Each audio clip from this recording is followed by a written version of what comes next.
Paz do Senhor, irmãos. Continuando o que foi falado na primeira parte, nós terminamos com a frase que dizia: Bendito Deus e Pai de nosso Senhor Jesus Cristo. Então, a frase é essa que vai fazer a ligação entre a primeira lição que nós vimos, que falava sobre o autor, sobre para quem foi destinada a carta, em que época foi escrito. Então, essa frase faz uma ligação com tudo aquilo que nós falamos anteriormente.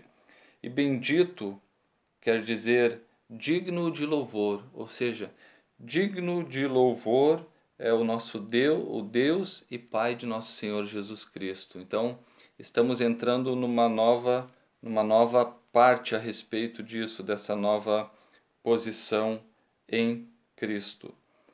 As sequências do versículo 3 até o versículo 14 mostram um maravilhoso tributo ao Eterno e suas muitas bênçãos concedidas aos homens. Então, ele vai formar um maravilhoso tributo ao Eterno e também vai falar sobre as muitas bênçãos concedidas ao homem. Nesse trecho bíblico, trata-se de um hino teológico de gratidão, caracterizado pela repetição do seguinte refrão: para louvor e glória da sua graça. É o que diz o versículo 6.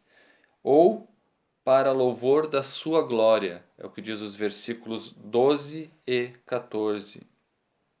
Aquele ao qual devemos adorar está identificado na expressão Deus e Pai de Jesus Cristo. Ou seja, precisamos adorar, precisamos exaltar aquele que é digno de louvor, que é o Deus e Pai de nosso Senhor Jesus Cristo. Então, o apóstolo Paulo entra nessa seção do seu escrito falando sobre quem é esse Deus e Pai, aquele que é digno de receber louvor. Uma clara referência à Santíssima Trindade, com ênfase na natureza divina de Jesus, seu Filho. Então, é isso que fala essa doxologia, essa introdução da nossa lição de hoje. O item 2 fala sobre bênçãos espirituais. E é interessante que o autor vai dizer aqui que, obviamente, que as bênçãos espirituais não são materiais. É muito fácil e muito comum confundir isso. Quando se fala que Deus vai abençoar, a primeira coisa que se pensa são nas coisas materiais. Mas aqui, bênçãos espirituais é diferente de bênçãos materiais. E o autor vai dizer que aonde consiste essa diferença, porque vai dizer que mas as bênçãos espirituais são provenientes dos lugares celestiais, isto é, do reino espiritual. Então, tem essa diferença, a origem da onde são as bênçãos e o propósito para o qual ocorrem essas bênçãos. E a partir dos versículos 3, do 1 até o 14, o apóstolo Paulo começa a listar muitas dessas bênçãos espirituais. Então, o que diz lá no versículo 1, 4?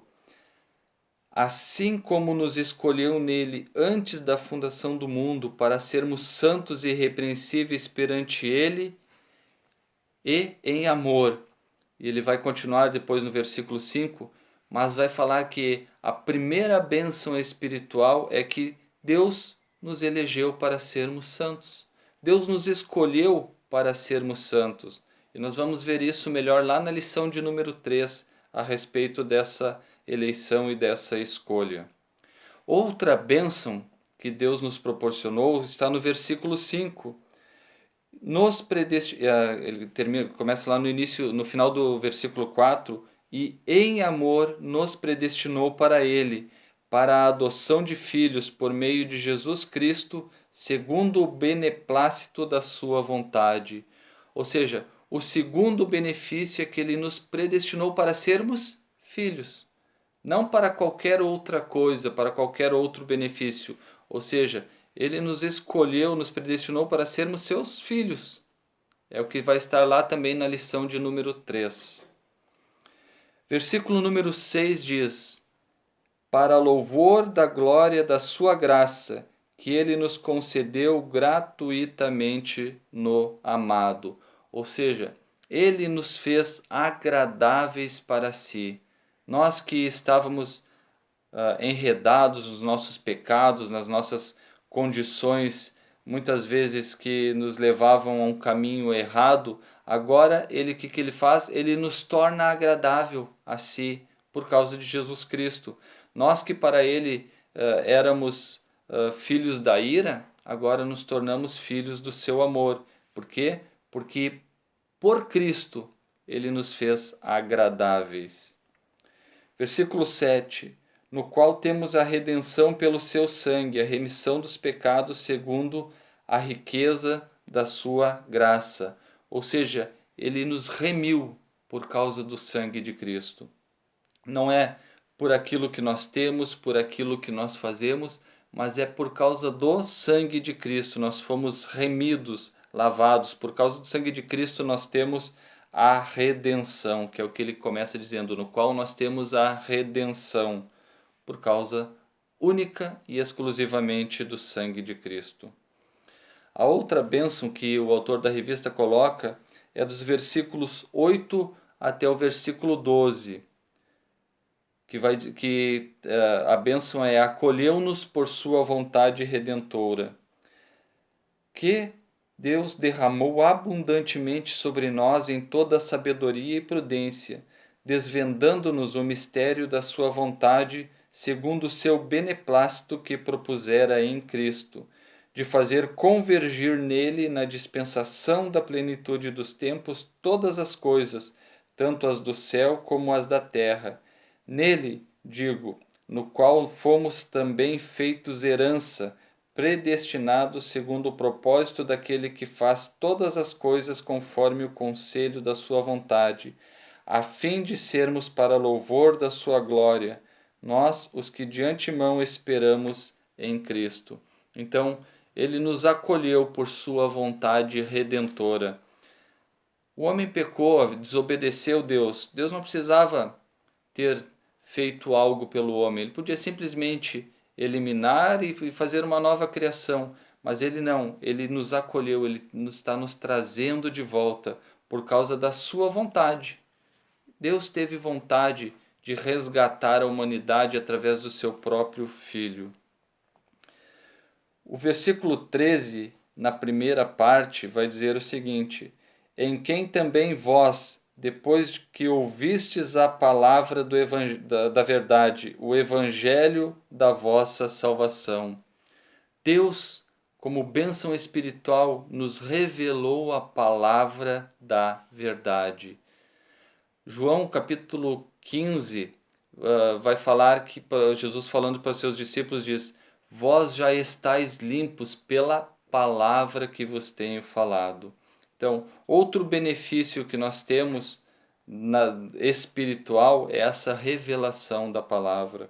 E o versículo 13 continua: tendo nele também crido, fostes selados com o Santo Espírito da promessa. Ou seja, Deus nos selou com o Espírito Santo da promessa, que nós vamos ver também lá no tópico 3 dessa mesma lição. E o versículo 14 diz: o qual é o penhor da nossa herança, até o resgate da sua propriedade em louvor da sua glória.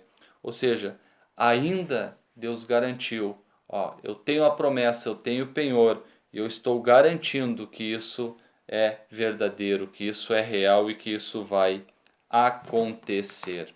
Amém? Então o tópico 2, que falava sobre as bênçãos espirituais, trata dessas bênçãos. Tais bênçãos provêm de Deus, que planejou, ou seja, o planejamento veio de Deus. Também trata do Filho, que realizou essa obra, ou seja, a obra foi realizada pelo Filho. E também trata do Espírito Santo, que garante o planejamento e a obra realizada. Então, é uma combinação da Trindade trabalhando em prol da humanidade. Deus planejando, o Filho realizando e o Espírito Santo garantindo aquilo que foi feito. E o item 3 vai falar sobre a nova condição. A expressão em Cristo significa que somos abençoados com toda a bênção espiritual. Ou seja, é a partir da pessoa de Cristo. É a partir de Jesus Cristo que nós somos abençoados. Não é na nossa condição, não é na nossa força, não é na nossa experiência, mas é a partir de Cristo. João 1,3 vai dizer: todas as coisas foram feitas por intermédio dele, e sem ele, nada do que foi feito se fez, através de Cristo. Hebreus capítulo 5, versículo 9 diz: e tendo sido aperfeiçoado, tornou-se o autor da salvação eterna para todos os que lhe obedecem. Quem? Cristo. Hebreus 9,12: não por meio de sangue de bodes e de bezerros, mas pelo seu próprio sangue, entrou no Santo dos Santos uma vez por todas, tendo obtido eterna redenção. Ou seja, Cristo. As nossas bênçãos espirituais são alcançadas através de Cristo, através da pessoa e da obra que ele realizou na cruz do Calvário. Também essa obra se relaciona com a nossa experiência da conversão.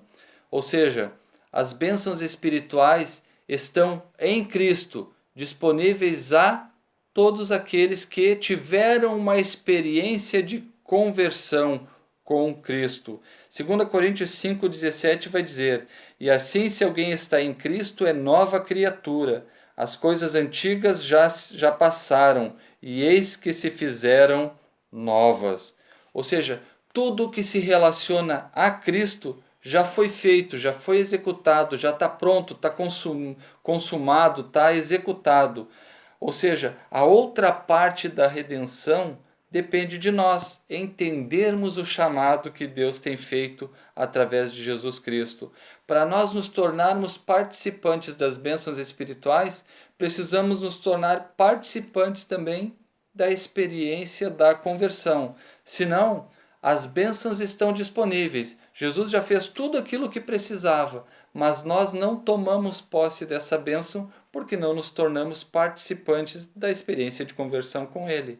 Então, quando nós fazemos isso, então nós nos tornamos parte dessa nova vida. Nós passamos a viver essa nova vida.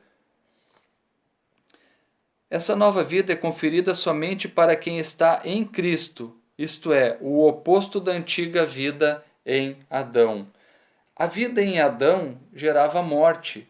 É o que diz Romanos 5, 12 a 14. Portanto, assim como por um só homem entrou o pecado no mundo e pelo pecado a morte, assim também a morte passou a todos os homens, porque todos pecaram. Porque até o regime da lei havia pecado no mundo, mas o pecado não é levado em conta quando não há lei. Entretanto, reinou a morte desde Adão até Moisés, mesmo sobre aqueles que não pecaram à semelhança da transgressão de Adão, o qual prefigurava aquele que havia de vir. Então, em Adão, nós fomos gerados para a morte.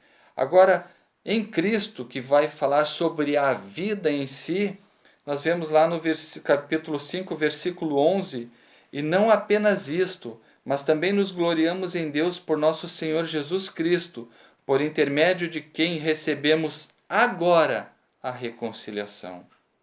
Versículo 15 desse mesmo capítulo diz: todavia não é assim o dom gratuito como a ofensa, porque se pela ofensa de um só morreram muitos, muito mais a graça de Deus e o dom pela graça de um só homem, Jesus Cristo, foram abundantes sobre muitos.